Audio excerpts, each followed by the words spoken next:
Hello and happy Juneteenth, the day that many in the African American community celebrate as the official end of slavery.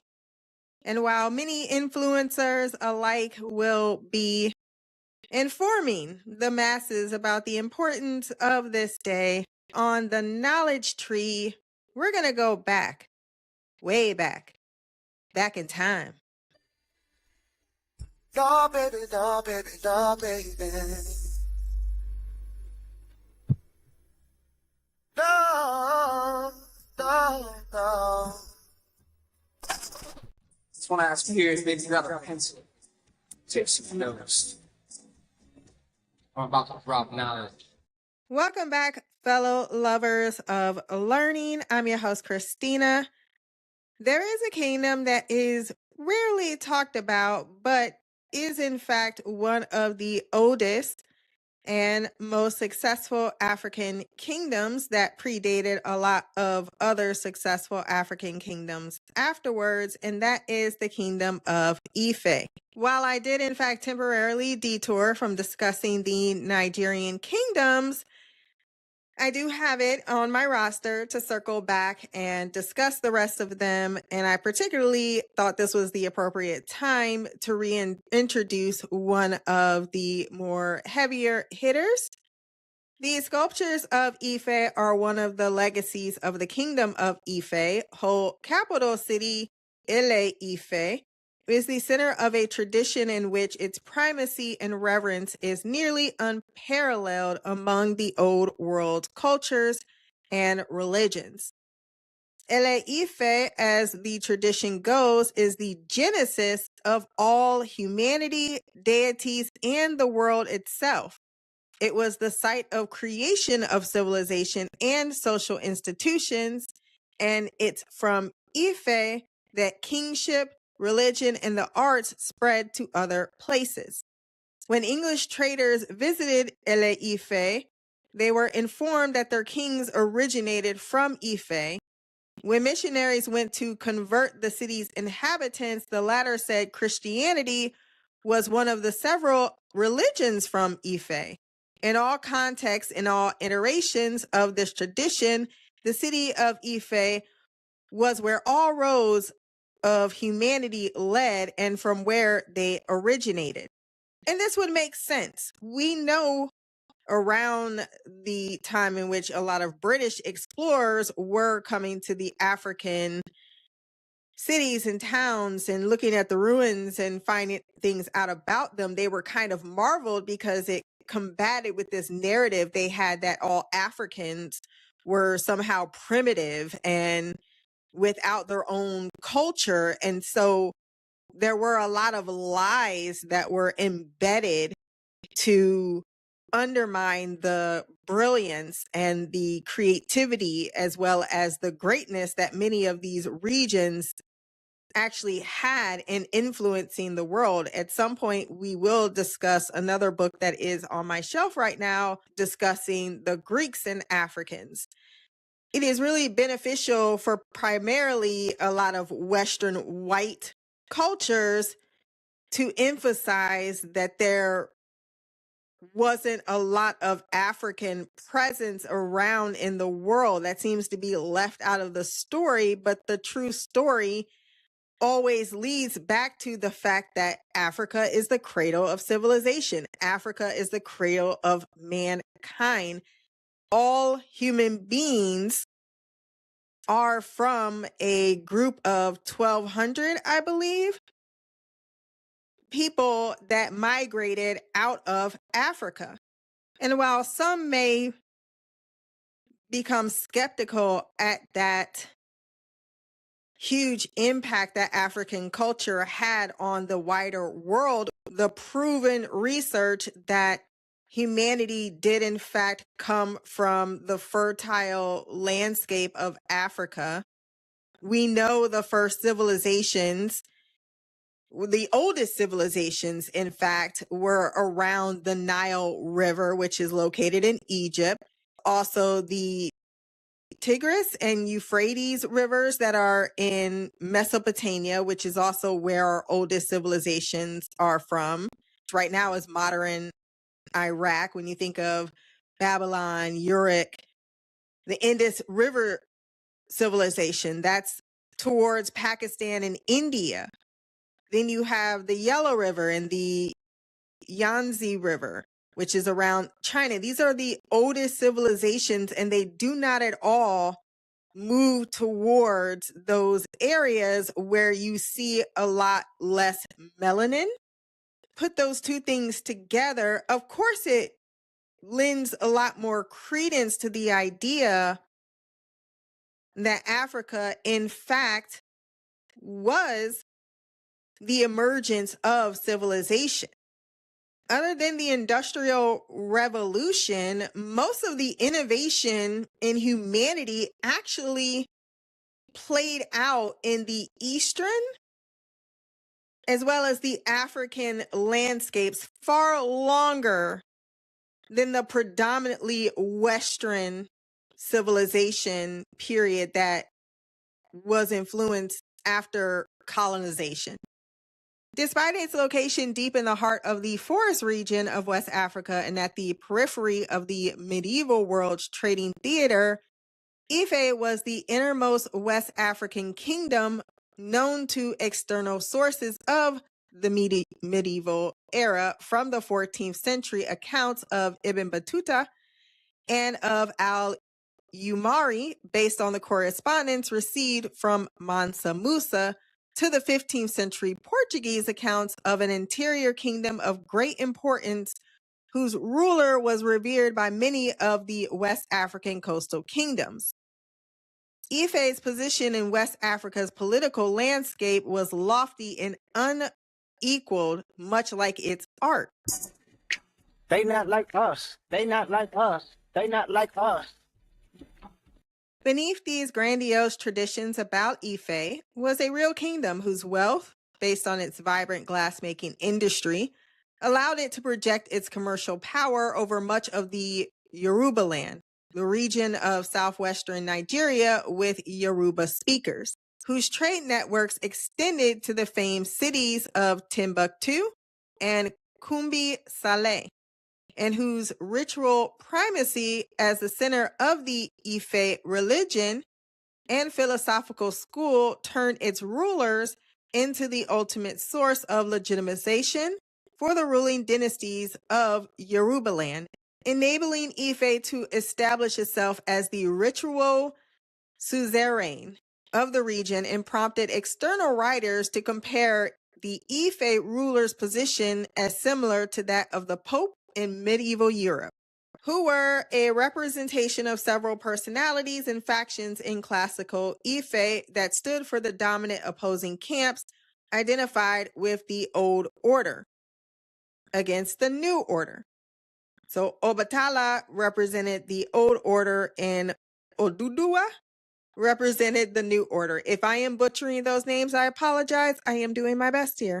This tradition spans the period of consolidation of several small polities in the Ife heartland around the capital city of Il-Ife in the early second millennium to the end of the classical Ife in the 15th century, and includes the appearance of several real personalities such as King Obalufon II, who reigned in the early 14th century.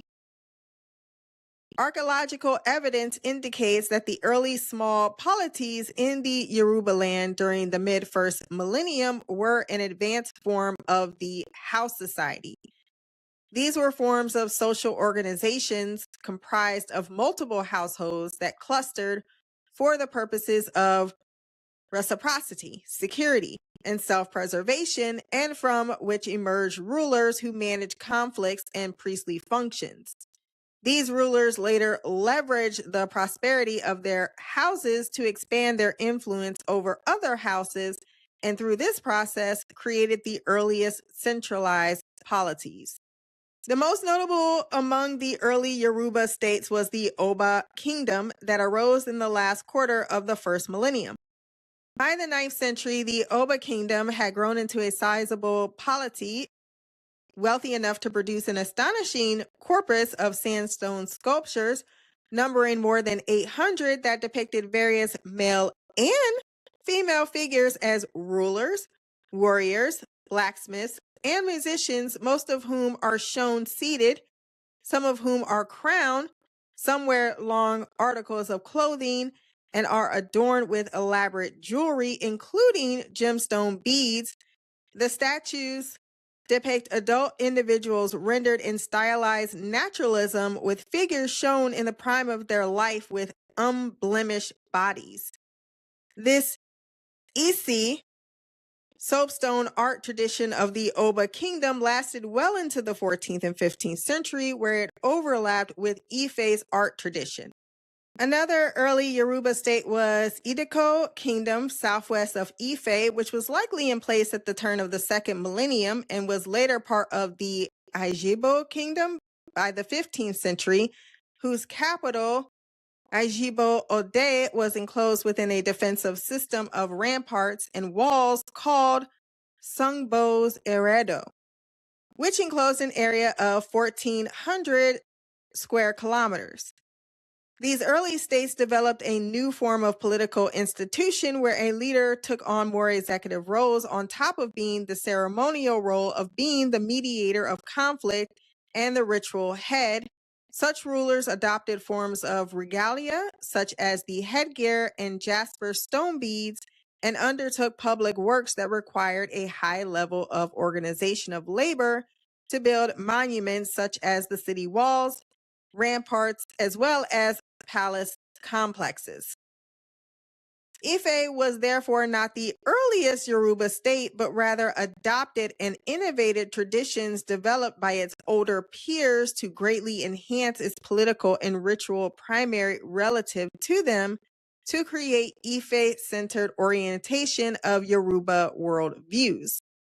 Ife's prosperity was derived from its monopoly on the production of glass beads that were sold across the Yoruba land and in much of Sudanic West Africa as far as Gao, Timbuktu, Kumbi Saleh, and Takeda, the old commercial capitals of the region's empires.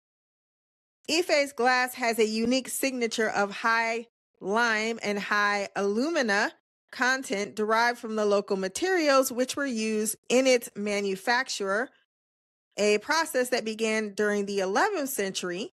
The beads were made by drawing a long tube of glass and cutting it into smaller pieces. The controlled heating colored them with blue and red pigments derived from the cobalt, manganese, and iron in the materials used in glass-making process, such as pegmatic rock, limestone, and snail shells. Religion played a vital role in Ife society. The people of Ife believed in a pantheon of gods and goddesses associated with various aspects of life, such as fertility, agriculture, and craftsmanship. The supreme deity of Ife religion is Olodumare, the creator of the universe. Women hold a revered and foundational position in the history of the ancient El Ife kingdom, serving as powerful spiritual leaders, legendary warriors, and even monarchs in the cradle of Yoruba civilization. Although there is only one queen from this era, there are other stories that do reflect the high amount of, and we learned this during our episode of pre-colonial Africa, that women were actually seen more equal to men than how many Western civilizations treated women during these same time periods. Queen Luo Gagidi was a pioneering woman who ruled as the Uni, or monarch of Ife, and the most powerful superior ruler of Yoruba land. She is described as having been a stunningly beautiful woman who took great pleasure in her appearance. History refers to her as the descendant of Otata from the Okereke compound of Owodi. She married Chief Balran of Iloid and became the mother of Idokola Tilu, the founding member of Iwo Town per oral tradition. She was considered very powerful and very principled. During her reign as Uni, Ife people witnessed considerable development and high levels of hygiene. She led Ife to Ara war, and war captives were brought to populate Ife. While Queen Luwu was the only female monarch under Ife rule, while Queen Luwu is the only recorded queen in history, I actually think I read that they changed the legislation afterwards so that she would be the last queen. There were other female figures that rose in prominence.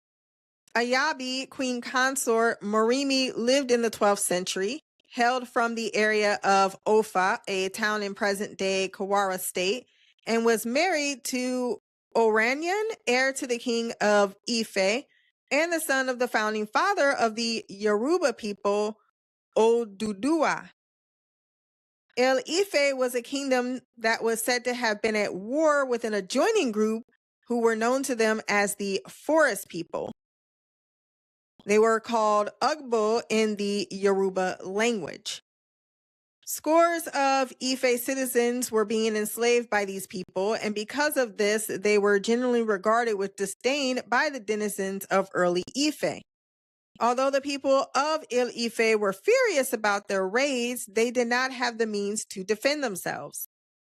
This is because the invaders were seen as spirits, Ara Orun, by the people of Ife, appearing as masquerades completely covered in raffia palm fronds. Queen Morimi was a courageous, brave, and beautiful woman who, in order to deal with the problem facing her people, pledged a great sacrifice to the spirit of the Izamirin River so that she could discover the strength of her nation's enemies.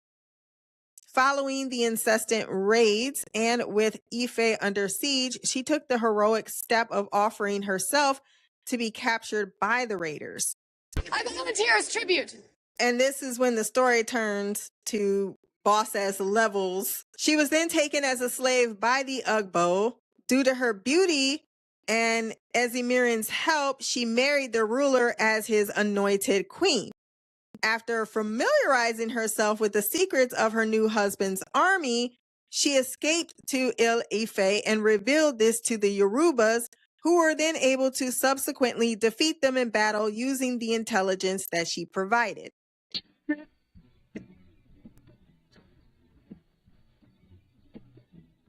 Yes, please.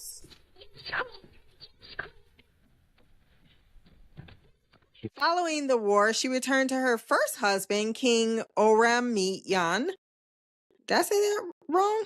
Following the war, she returned to her first husband, the king of Ife, and later Oyo, who immediately had her reinstated as his queen.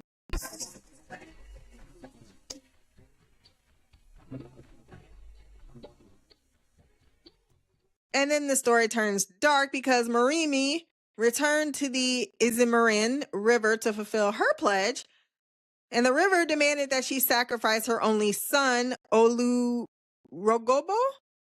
The demand was inconceivable, and Morimi pleaded with the god for a less terrible offering to be accepted. In the end, however, she kept her promise and paid the price. The offering of her son to the river god grieved not only Morima, but the whole kingdom of Ife. The people of Ife consoled Queen Morimi by offering to be her eternal children as a replacement for the child she lost, a promise kept by them until today. Of course, there's a lot of folklore in this tale, but she's certainly treated as if she did exist. And maybe all of the other stories around her are fantastical. Her impact still transcends time. The Uni of Ife, the traditional ruler of the kingdom, was considered a direct descendant of the deity of Oduduwa, who was believed to be the progenitor of the Yoruba people. The Uni held a central role in religious ceremonies and served as a spiritual leader for the community. So you have in a lot of Western societies where the king was kind of the intermediary between God and the people. And you see that that same role existed within African kingdoms, except it wasn't under Christianity, but under the pantheon of gods and goddesses, which were far more commonplace when you consider religion versus the monolithic religion that exists predominantly in the world today. Ife society was organized in a hierarchical structure with the Uni at the top, followed by various noble families and lineages. The city-state had a system of governance that combined hereditary monarchy with a council of chiefs.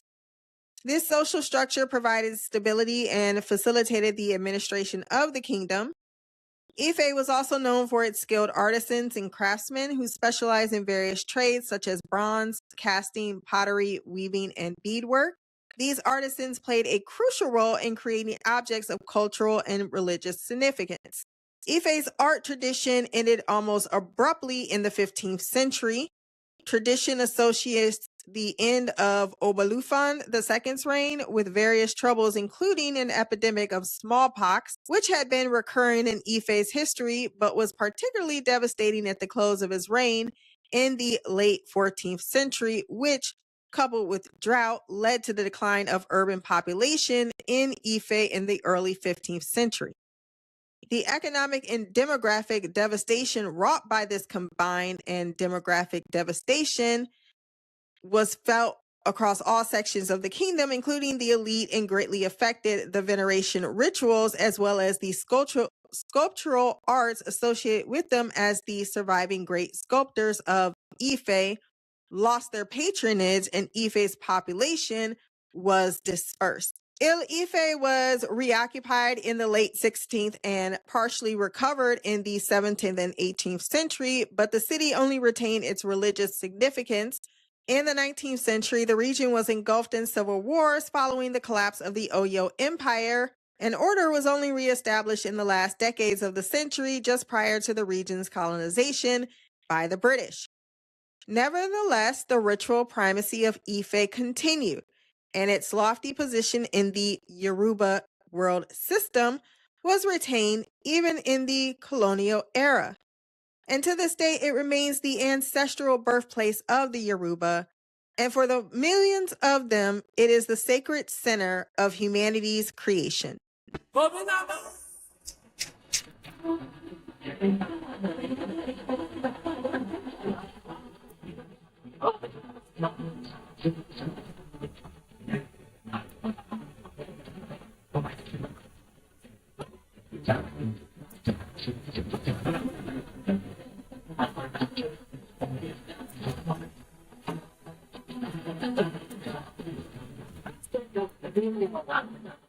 For me, on a day like Juneteenth, when we are discussing the emancipation of many African Americans, had a lot of our dignity taken away from us through the transatlantic slave trade, through colonization.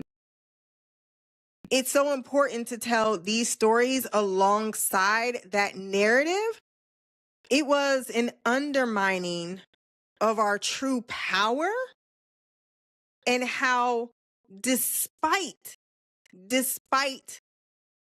slavery, that our brilliance as a culture, as a people on this planet is greater than that time period in which that was attempted to be stripped from us. To take pride in where we actually come from. That it was so fucking brilliant that the entire Western civilization systematically tried to remove all evidence to the contrary of what exactly we cemented in their lives to justify the actions they took.